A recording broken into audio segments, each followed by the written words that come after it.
চারপাশে প্রচুর মানুষের সাথে দেখা হবে। আপনাকে সেই ভিড় ঠেলে এগোতে হবে। অনেক রকম কথা কানে আসবে।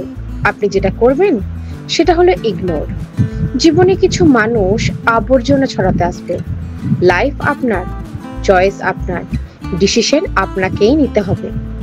নেগেটিভিটি যেখানেই দেখবেন সেখান থেকেই শটার নিজেকে দূরে সরিয়ে নেবেন। শুনতে খারাপ লাগলেও সত্যি, আপনি যাদের বন্ধু ভাবেন তাদের অনেকেই আপনার সর্বনাশ দেখতে চায়। তাই তারা চায় আপনার কাটা ঘায়ে সহানুভূতি নামক মলমের সাথে একটু নুন ছেটাতে। আপনি সিম্পলি সেই সুযোগটা দেবেন না। অযথা তর্কে যাবেন না। বোঝাতে যাওয়ার তো প্রয়োজন নেই। কেউ যদি আপনাকে মূর্খ বলে তাই মেনে নিয়ে হেসে বেরিয়ে আসুন। এই যে আপনি সময় আর এনার্জি বাঁচিয়ে নিলেন, ব্যাস ওইটাই দরকার। যে যা বলছে শুনে নিন আর মুচকি হেসে থ্যাংক ইউ বলে নিজের সিদ্ধান্তটা নিজেই নিন। যারা শির দ্বারা সোজা করে নিজের সিদ্ধান্ত নিতে পারে তারা আসলেই জীবনটা চেনে, বোঝে। আপনাকে নিয়ে যখন বাকিরা সমালোচনা করতে ব্যস্ত থাকবে তখন আপনি সেই সময় ভালো কোনো বই পড়ুন, প্রিয়জনদের সাথে কোথাও ঘুরে আসুন, রং তুলি নিয়ে ক্যানভাস সাজান, ঘর গোছান, গান শুনুন, আরো দুটো সিনেমা দেখুন, কিছু গাছ লাগান, খেলাধুলা করুন, ছবি তুলুন, ব্যায়াম করুন, সৃষ্টিকর্তার উপাসনা করুন। মোদ্দা কথা হলো তাদের কথায় রিয়েক্ট করবেন না।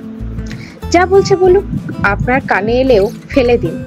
দিন শেষে আপনি জানেন আপনি কি, কেমন, আর এটাও জানেন যারা বলছে তারা আপনার কাছে জাস্ট ম্যাটার করে না।